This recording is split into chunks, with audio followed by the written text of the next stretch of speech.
Fala galera, está começando mais um episódio do seu, do meu, do nosso Segunda Eu Começo podcast. Como a gente já falou, segunda-feira se tornou o dia sagrado do Eu Começo. Na segunda-feira você tem várias possibilidades de começar vários projetos. É uma dieta, é um estudo novo, é uma atividade física, enfim. Segunda-feira é sempre o dia de começar algo novo. E é por isso que o Segunda Eu Começo podcast vem trazer de forma irreverente, de forma fácil e descomplicada, uma conversa boa sobre atividade física e saúde. Segunda Eu Começo podcast é uma iniciativa da Academia Escola Cés Unita, junto com o curso de jornalismo. Eu sou Matheus Silva e vou estar com você neste episódio.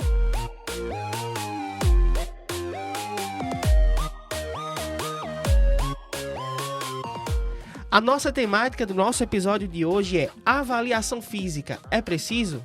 E para desbravar esse tema, eu recebo ele, que é coordenador da Academia Escola Cés Unita e também docente do curso de Educação Física, professor Humberto Gomes.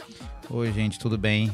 Agradecer ao professor Matheus, pelo convite e poder estar nesse momento aqui conversando um pouquinho, sobre o tema avaliação física, desmistificando, esclarecendo alguns pontos, sobre avaliação.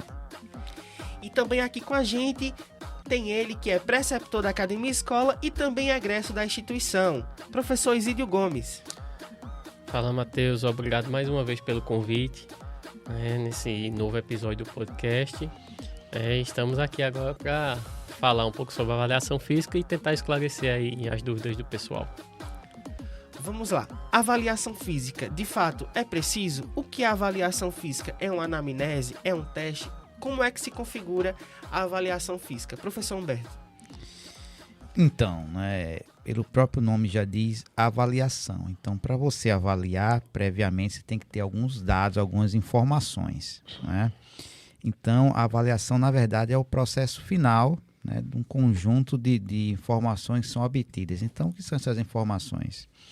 Anamnese, o que é uma anamnese? É uma conversa com o aluno, com a pessoa que está predispondo a praticar o exercício físico, em que nessa anamnese a gente vai procurar obter informações sobre o seu histórico de saúde, antecedentes familiares, alguma queixa física. Para quê? Para que a gente possa, diante das outras etapas da avaliação física, que a maioria dos casos é composta por uma avaliação postural para que se observe possíveis desvios, testes neuromusculares. O que são esses testes neuromusculares? Para ver se a resistência muscular localizada de alguns pontos específicos, como abdômen, membros superiores, avaliar a flexibilidade, enfim, ter o máximo possível de informações sobre a pessoa para que a orientação do exercício, para que a prescrição do exercício seja feita da forma mais específica, mais direcionada. Então, a avaliação física constitui a primeira etapa de um processo para uma orientação mais segura e eficiente do exercício físico. A gente comentou no episódio passado do nosso podcast sobre a questão das necessidades individuais. Então, como é que o profissional de educação física ele entende as minhas necessidades? É através desse processo de avaliação física, professor Isídio? Sim, Matheus. O processo de avaliação física, ele abrange um conjunto de informações que vão ser coletadas através do avaliado, tanto quantitativas quanto qualitativas. Na literatura existem padrões de referência sobre determinadas pontuações ou determinados resultados que o aluno vai atingir no teste de avaliação. E aí nós vamos classificar esse padrão como bom, excelente, ruim, regular, tal. O que é que acontece? Essa é a parte quantitativa, eu vou ter um número comparativo. A parte qualitativa, eu vou observar a execução do movimento do aluno nesses testes. Nós usamos um teste de abdominal, mas se você disser assim, indivíduo A fez tantos abdominais, a classificação dele para a faixa etária dele ficou como bom, certo? Isso não quer dizer muita coisa, mas quando nós pegamos esse número e nós observamos a parte qualitativa da execução do movimento dele, nós conseguimos identificar possíveis encurtamentos musculares, possíveis compensações na execução do movimento que querem direcionar para outros problemas físicos, né? Possíveis mobilidades de articulações mais baixas ou mais precárias, fraqueza muscular, musculatura envolvida, fase concêntrica e excêntrica de movimento. Então, a avaliação física ela não é uma coisa tão simples de se fazer, né? Ou melhor, ela é simples de se fazer, mas ela é complexa para se analisar, porque tem vários fatores aí que você tem que levar em consideração na hora que você for prescrever o treino. E essa parte quantitativa e qualitativa somada é o que vai direcionar a sua prescrição de treino para o aluno. Então, a avaliação física, ela é um papel fundamental, ela é protagonista na hora da prescrição do treino, professor Humberto?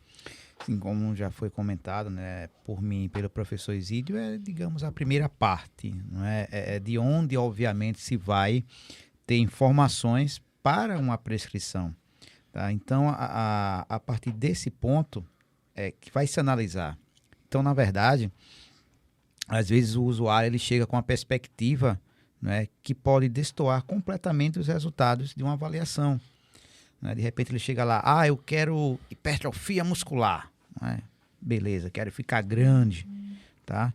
E quando você vai analisar, tá, esse usuário tem outras prioridades. É um usuário que de repente tem um déficit de força muscular absurdo. Né? Tem um baixo nível de flexibilidade. Então, outras capacidades físicas devem ser trabalhadas, talvez até anteriormente e concomitantemente a um trabalho mais direcionado. Uma pessoa que chega e diz, não, eu quero melhorar muito a minha força muscular. Tudo bem, mas você vai ver, a pessoa não tem nem uma coordenação mínima para executar movimentos, né, adequados. Então, isso tem que ser levado em consideração. Então, nem sempre o que o usuário quer é o que ele precisa. E a avaliação física, ela bem executada, ela mostra isso para a gente. Ela dá um retrato de como está aquele usuário, para a partir daí o profissional direcionar melhor, né, a prescrição de exercício. É como se a gente pudesse associar todo esse fato a uma questão popular. Então, digamos assim, você está com dor de cabeça. Você toma uma medicação qualquer ali genérica que vai fazer um efeito, vai surtir um efeito ali sobre aquilo que você está sentindo. Então, se você vai ao médico, ele passa exames, ele sabe ali o seu estado de saúde e ele pode, então, de fato, fazer o protocolo certo ali para poder sanar o que você está sentindo, se é uma dor de cabeça ou então o que está ocasionando esse fato. Então, a avaliação física, ela seria o norte, ou seja, seria a luz para o profissional de educação física ter o caminho de onde ele vai atuar em relação à prescrição dele? Eu vou falar, não sei se o professor Zé depois pode complementar. Você foi muito feliz quando fez essa analogia, essa comparação, Matheus, né? Dificilmente um profissional, às vezes, ele dá um diagnóstico sem ter algum parâmetro para isso. Então, como é que eu vou passar um medicamento para glicose, para colesterol, para pressão alta, se eu não sei quais os valores que atualmente esse sujeito tem? Como é que eu vou prescrever uma dieta, né, se eu não sei o que essa pessoa está comendo e a quantidade que ela está comendo? Então, exercício é a mesma lógica de raciocínio. Como é que eu vou montar um programa de exercício se eu não sei como é que essa pessoa está, né, fisicamente? O que é que ela precisa, né, naquele primeiro momento? Né? Então, a avaliação física, ela no primeiro momento, né, ela serve sim, né, em termos de uma bússola para te orientar para o melhor caminho para direcionar. É claro que durante o caminho, não é, durante a realização dos exercícios, ajustes deverão ser feitos. Né? Por isso que existe a reavaliação, não é? Mas no primeiro momento é o recurso fundamental para o profissional, né, para partir, né, desses dados ele fazer uma prescrição preliminar em cima das necessidades. Maravilha. Professor Isídio.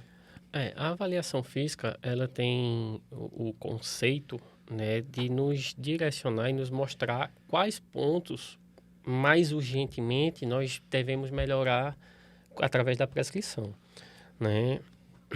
Qual o problema? Muitas vezes o avaliado ele não entende esses pontos. Como o professor Humberto falou, o avaliado chega e quer hipertrofia.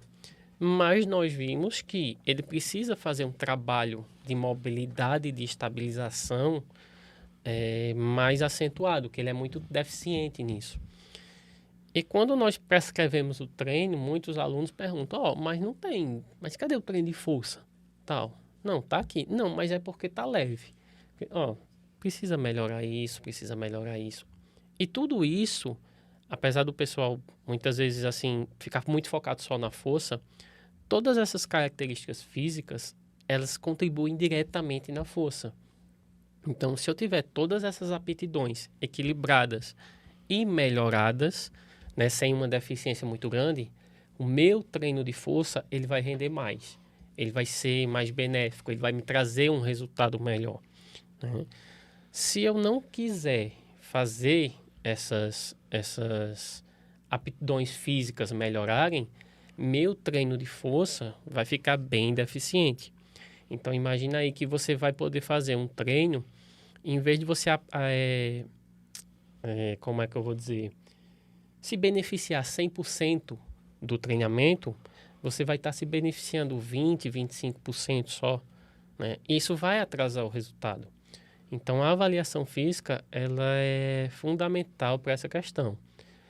Na avaliação física, nós conseguimos ver tudo? Não, mas nós conseguimos ver muita coisa, né? E essa muita coisa é o que a gente vai levar para o treinamento, e no treinamento é onde nós vamos começar a ajustar tipos de movimentos diferentes.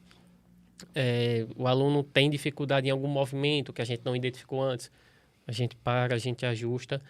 O segredo do treinamento é sempre essa capacidade de se ajustar, né? Às vezes você pensa uma coisa, mas o aluno responde de outra maneira. Então, você se ajustando nesse ponto, né, pegando essa informação e indo ajustar, a avaliação física ela vai ficar bem completa no longo do tempo. Professor Humberto, você falou uma coisa muito interessante sobre a questão de necessidade e prioridade do aluno, né, em relação a isso, que às vezes o aluno ele chega com um objetivo, mas na verdade ali na avaliação a gente vê que ele precisa de fato de outra coisa. E aí eu queria perguntar, esse impasse, esse conflito entre necessidade e prioridade pode ser algo negativo na hora da aderência a um começo, né, na vida da prática de exercícios físicos? Isso pode prejudicar?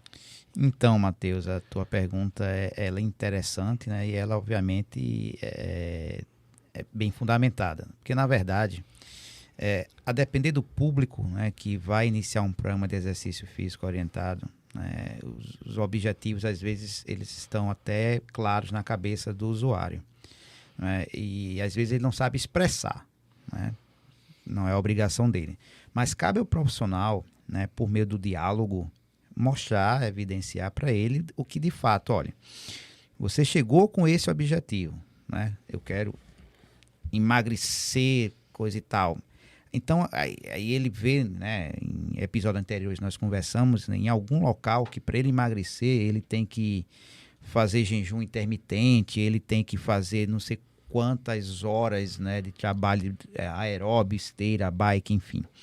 Então, a gente procura, nesse momento, gerenciar, tá, muitas expectativas, às vezes, né, meio sem fundamentação, por parte do usuário. Então, esse primeiro contato, esse diálogo, né, e a avaliação física, ela serve para isso também. Porque, às vezes, a gente, quando a gente tem a sensibilidade, mostra, ó, você está vendo como você está com a tua mobilidade reduzidíssima, né? Você está vendo como sua aptidão cardiorrespiratória, né, está muito baixa. Então, a gente tem que priorizar, né, isso aqui primeiro. Não adianta a gente querer, né, trabalhar com altas intensidades, com exercícios de execução, né, mais elaboradas, se a pessoa, né, mal consegue agachar, um exemplo. Tá? Então, pode surgir impasses, sim, né? Isso não só acontece no momento da aderência, né, a um local, como também até o próprio profissional. Por quê? Chega lá para Isídio, Isídio, eu quero hipertrofia. Isídio faz a avaliação, cara, não tem como trabalhar hipertrofia nesse momento contigo. Como é que eu vou trabalhar hipertrofia se você não tem nem força muscular para aguentar? Não, mas eu quero. Então, isso acaba realmente, em alguns casos, por reduzir a aderência. Mas na academia tal eles têm um programa para isso, né? Aqueles programas mirabolantes que nós já conversamos anteriormente. Assim como também profissional. Aí chega o professor Isídio, né? Os profissionais, né, que prezam realmente pela segurança, não, a gente não pode começar isso agora, a gente vai tentar chegar no que você quer, mas é um trabalho, não é feito por etapas. Ah, não, mas o personal, o profissional da minha amiga, meu amigo, né, com um mês, então, né, isso pode gerar sim, né, desistência, insatisfação, mas volto a dizer, o diálogo, né, a explicação, quando bem fundamentadas por parte do profissional, né, acabam por, de repente, retirar essa armadura e essa resistência por parte de alguns usuários. Não são todos. Não é? Eu acho que a resistência é até a minoria. Não é? Acho que quando a gente, enquanto profissional de educação física, a gente mostra competência, a gente mostra seriedade, né, naquilo que está fazendo, né, as pessoas realmente elas acatam mais e acabam por aderir às nossas informações. Na verdade, é um trabalho de educação, né, com o aluno, de você ressignificar alguns conceitos, alguns preconceitos que o aluno ele já chega para você, não é verdade? Isso, ele chega tanto com, como você falou, né, preconceitos, eu não vou fazer isso, né, isso não serve para nada, né, como também alguns, às vezes, chegam com alguns conceitos equivocados.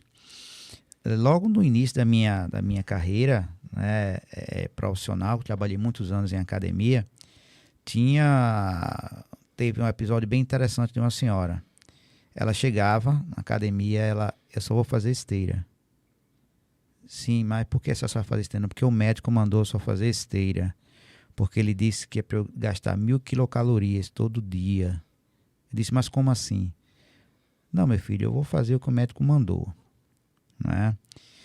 Isso mudou um pouco, né? Mas só para te dar um exemplo, né, do quanto algumas pessoas, né, ainda são muito resistentes, ainda não aceitam comentários, tá? Então isso foi um episódio que até hoje eu não esqueço. E ela colocava lá a esteira numa inclinação máxima, não é? Caminhava toda errada, ficava segurando na esteira quase para não cair para trás devido à inclinação. Isso era todo santo dia, né? E por mais que eu conversasse, ela estava blindada, né? Então, assim, haverá momentos que, infelizmente, as pessoas não vão nos ouvir, né, em seguir as melhores orientações. Mas volto a dizer, né, o diálogo, a explicação, a explanação, tá? A interação, né?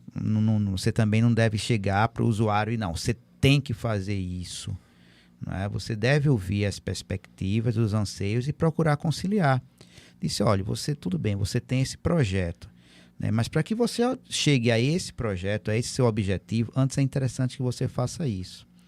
Tá? Então, também não ser autoritário, né? Dizer, não, ou faz isso, né? Acho que o caminho não é esse. Acho que o caminho é o diálogo, como já foi comentado aqui pela gente, e com o diálogo, com a explicação, as coisas vão se encaixando. A gente tem aquela cultura, né, das pessoas que quando iniciam um programa de atividade física, elas trabalham muito com números, né? E aí se apegam muito à questão do número de balança. Ah, porque eu já estou treinando há 2 meses e eu não saio desse número da balança, porque às vezes não entende o que é ganho de massa magra, massa gorda, como não entende os protocolos que são utilizados na avaliação física, como percentual de gordura e tal, tudo mais. E aí eu queria que vocês falassem um pouco, quais são os protocolos da avaliação física? A avaliação física que eu faço para treinar na academia é a mesma que eu faço quando eu vou iniciar um programa de corrida? É a mesma que eu faço quando eu pratico uma determinada modalidade específica? Por exemplo, se eu pratico natação, a minha avaliação física vai ser a mesma da academia? Aí eu queria que vocês falassem um pouco sobre essa questão dos protocolos, do que é utilizado. Os protocolos, eles são muitas vezes específicos para determinadas modalidades, né? Tem a parte que é, vamos dizer assim, mais geral, que é a parte antropométrica, a parte de dobra cutânea, de coleta de dobra cutânea para identificar percentual de gordura, massa muscular, massa gorda e tal. Esses protocolos, eles são mais gerais, né? O que vai diferenciar muito é o teste que vai ser o protocolo de teste. Então, por exemplo, se você é um corredor, né, nós temos um protocolo de teste de caminhada e teste de corrida para ver a parte de VO2, né, frequência cardíaca e tal, a capacidade aeróbica do indivíduo. Se você é um corredor, já acostumado a correr 5, 10 quilômetros, e eu vou fazer para você um teste de caminhada de 1 milha, né, 1.600 metros, esse teste de caminhada para você vai ficar irrelevante, porque você já tem uma condição física que é mais do que aquele teste de carga que eu estou propondo para você, e seu corpo vai responder de uma maneira muito baixa, né? Vai ser quase como se fosse um estado de repouso do seu corpo, né?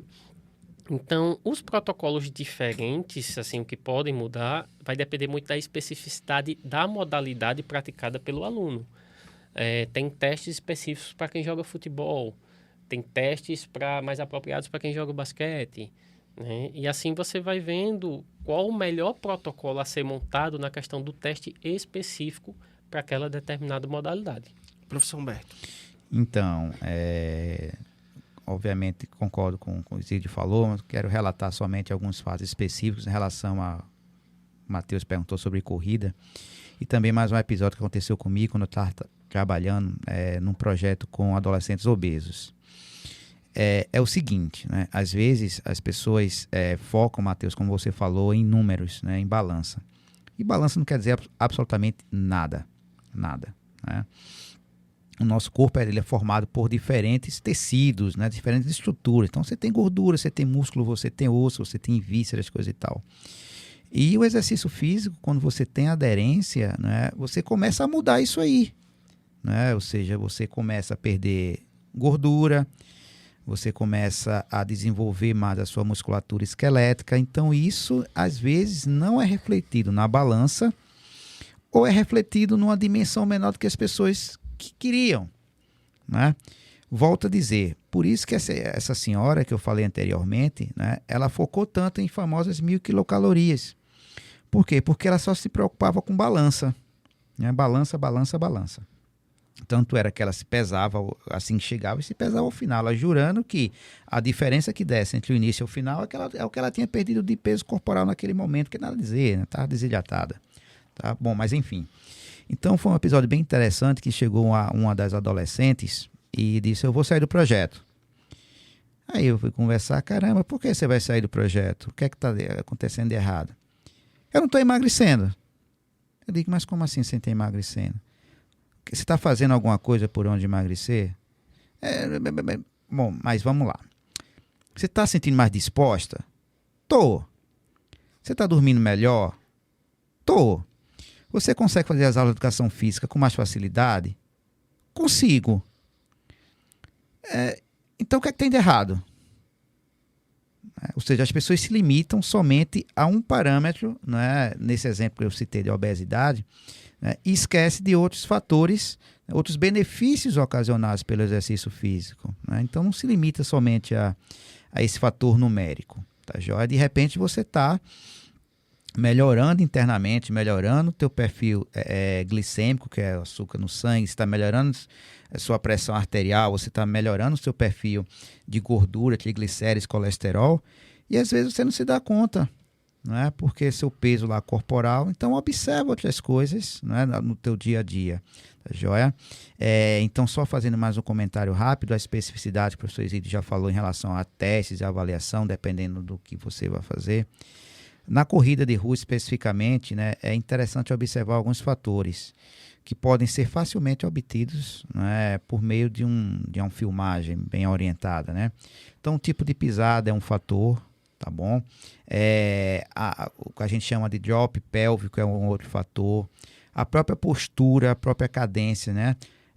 São fatores que devem ser observados para quê? Para, primeiramente, né, trazer mais segurança para o corredor, minimizar as lesões, mas também, principalmente, para proporcionar ele o que a gente chama de economia de corrida, tá? Então, tem pessoas que acham que correr você acordar, botar um tênis e sair por aí. Tudo bem, é ótimo, né? O exercício físico, nós defendemos aqui, a gente sabe, né? O exercício físico, tem alguns trabalhos que mostram, ele é capaz de ajudar, né, em até 26 doenças. Nenhum outro medicamento atua em 26 doenças. Tá? E o exercício físico é capaz de ajudar.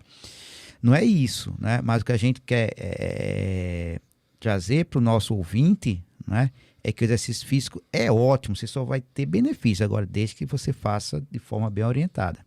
Então, uma pessoa que nunca correu na vida, não é sedentária, acordou na segunda eu começo, né? Aí viu que, caramba, eu vi lá o podcast lá, né? Com Matheus, Isídio, Humberto, né? Pô, academia, escola, correr é massa, só tem benefício. Segunda-feira, pô, tô lá. Aí acordou de manhã, sai feito um maluco correndo por aí, né? Sem saber como tá correndo. Então, esses cuidados, né? Eles são cruciais. É uma modalidade, né? De baixo custo, né? Desde, obviamente, que você, de repente, não queira galgar níveis mais elevados, né? Que prazerosa, desafiadora, né? Mas que com alguns cuidados você só vai ter benefícios. Não só a corrida, mas exercícios físicos de forma geral. Comentando um caso que aconteceu aqui na academia escola, né? De uma aluna, ela chegou para mim e falou assim, ela fez, olha, o treino que você prescreveu tá todo errado. Aí eu fiz, certo, mas por que você acha? Ela fez, é porque eu fui na nutricionista. E eu ganhei 1 quilo. Ganhei 1 quilo. Eu fiz, certo, mas você ganhou 1 quilo de quê? Ela fez, eu ganhei 1 quilo de massa muscular. Mas quando eu subi na balança, tá lá, 1 quilo a mais. Aí eu disse, certo. Como foi o resultado da sua massa gorda, da sua gordura? Ela fez, não, eu perdi 3. Perdi 3 quilos de massa gorda. Aí eu fiz... Tá, e assim, qual é o problema com isso? Você perdeu massa gorda, você está emagrecendo, você aumentou massa muscular, você está ganhando mais força e tal. Aí eu falei, não, porque eu não quero ganhar nada. E isso me incomoda. Então, assim, ela não estava preocupada em emagrecer. Ela estava preocupada no que a balança estava dizendo para ela. Aumentei 1 quilo. Ela não queria saber se era de massa muscular, se ela tinha emagrecido. Eu disse, veja... o objetivo está sendo conquistado. Eu estou conseguindo reduzir sua massa gorda e estou aumentando sua massa muscular. Né? E isso não é ruim, isso é bom. Eu falei, não, mas é porque eu aumentei o peso. Eu não quero aumentar o peso. Tal. Então, pegando o que o professor Humberto falou do exemplo que ele deu, né? As pessoas elas estão muito limitadas a isso. O que é que a balança está dizendo? Os shakes de emagrecimento.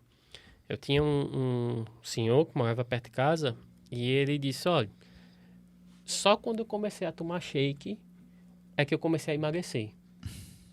Na verdade, ele não estava emagrecendo, ele estava perdendo peso, né? São duas coisas diferentes. Eu disse, ele fez, foi. Já caminhei, já corri, mas só com um shake é que eu emagreci. Eu fiz, certo, como é que o senhor toma esse shake? Ele fez, não, dizem que é para eu substituir uma refeição por dia por esse shake. Eu disse, veja, se o senhor substituir uma refeição por dia por um copo de água, o senhor também vai perder peso. Não é o shake que está lhe fazendo emagrecer. O senhor está perdendo massa muscular, né? Sua gordura provavelmente está do mesmo jeito. Então, são conceitos assim, né, que batem muito na questão da resistência que o professor Humberto falou. Eu estou muito resistente a isso. Quando você vai explicar tecnicamente, muitas pessoas elas não querem entender, elas querem saber o número da balança. E isso termina sendo prejudicial para elas também. É justamente aquele trabalho de educação e ressignificação, quando a gente aborda justamente o que é necessidade e prioridade dos alunos, né? Professor Humberto, quer concluir? Só rapidinho, né? Quero dizer que você ser leve e ser magro são duas coisas completamente diferentes, tá bom? Então, você pode subir na balança, tá? E a balança acusar que você é leve e você não ser magro. Então, a magreza ela está associada à quantidade de gordura corporal relativa que você tem no seu corpo. Então, geralmente é que você ouve por aí o pessoal falar de falso magro, né? Aquela pessoa que ela é leve, mas o seu percentual de gordura está elevado em relação a o que é considerado níveis compatíveis com a saúde. Tá? Então, não fique muito feliz, né? Tenha cuidado em somente tomar esse critério como referência. Não, eu estou leve. Eu estou com o mesmo peso há 10, 15 anos. Não sei, em 10, 15 anos você está mais velho, né? Então provavelmente a tua gordura corporal ela deve ter aumentado e tua massa muscular deve ter diminuído. Tá? Então muito cuidado aí com interpretações equivocadas, tá? Então a gente vê o quão é importante a atuação do profissional de educação física nesse sentido, né? Tanto para respeitar as individualidades biológicas de cada um, quanto também para avaliar o aluno, né, fazer a avaliação física e prescrever de forma mais coerente com os objetivos, né? A gente sabendo sempre que vai ter as necessidades e as prioridades e que cabe a cada profissional reeducar e ressignificar os seus alunos para que na segunda ele comece de uma forma mais segura e primorosa, não é isso? Estamos chegando ao final do nosso episódio de hoje, né? E antes da gente finalizar esse nosso episódio do nosso podcast, a gente vai para o quadro Sugestão de Segunda.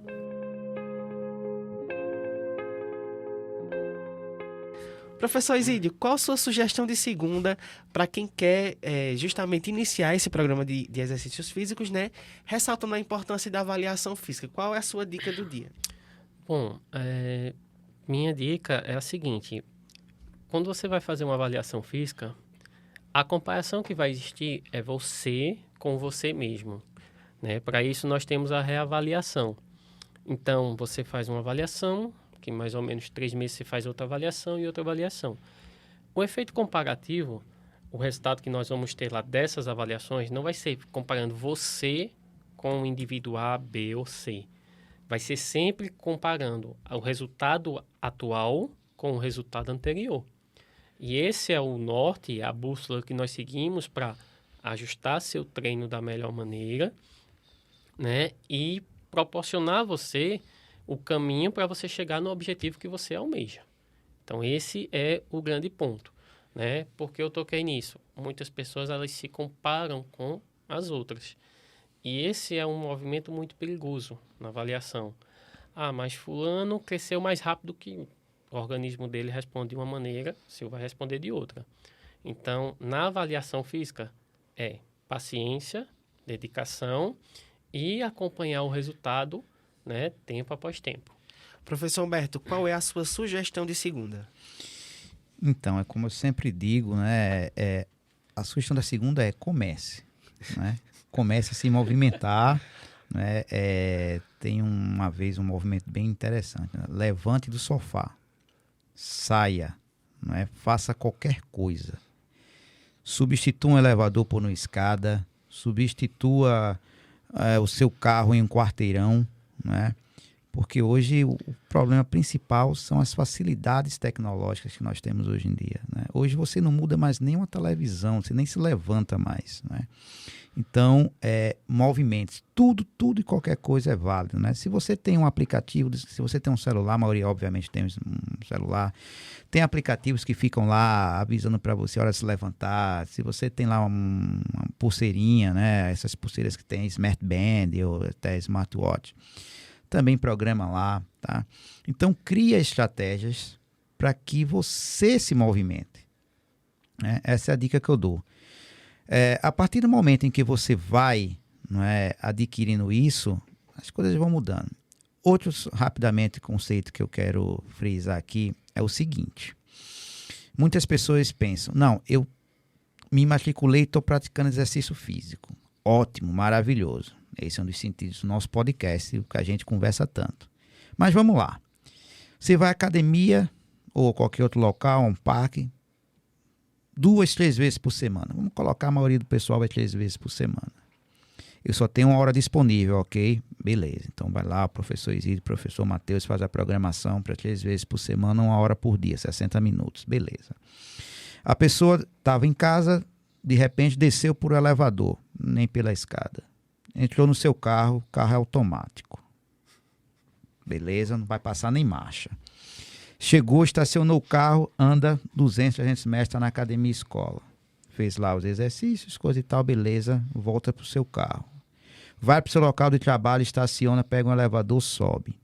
Chegou em sua sala ou qualquer outro, vai e senta. O único movimento que essa pessoa vai fazer ao longo do resto do dia são cliques, né, em um mouse ou, né, gravar áudios em programas de mensagem instantânea.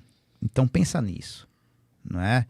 Não é somente 1 hora por dia que você deve se movimentar. Então a dica que eu dou é o que você puder fazer ao longo do dia em termos de movimento, faça. Ah, vou ali, vou buscar qualquer coisa, vai andando, né? Substitui um elevador por uma escada, não vai, né? Então tudo isso, não é? Porque o ser humano ele é feito para se movimentar. né? E hoje tudo converge para que nós adotemos uma postura hipocinética, ou seja, pouco movimento. Então é isso que está contribuindo cada vez mais para o crescimento, né, cada vez maior de doenças cardiometabólicas, cardiovasculares, enfim. Então a dica é, para resumir, movimente-se, né? E aí eu vou fugir um pouquinho ao meu jargão, né? Movimente-se, não espera a segunda. Movimenta-se já a partir de hoje. Tá bom, galera? Abração para vocês aí. Maravilha, muito obrigado, professor Humberto. Então, gente, estamos chegando ao final do nosso podcast. Gostaria muito de agradecer a presença de vocês. Professor Isídio, quem quer te encontrar nas redes sociais, o que é que faz? É só digitar no Instagram, Isídio_Gomes. Professor Humberto. Aí, Humberto_Gomes, tá? Segue lá, que vez ou outra eu posto umas coisinhas legais também. Maravilha. Estamos também no Instagram, @Academia Escola A6 Unita. O nosso podcast teve os trabalhos técnicos de Rafael Torres, a apresentação de Matheus Silva. Gostaríamos de fazer um agradecimento especial à professora Cristina Vasconcelos e ao curso de jornalismo da A6 Unita. Até a próxima, pessoal. Até breve.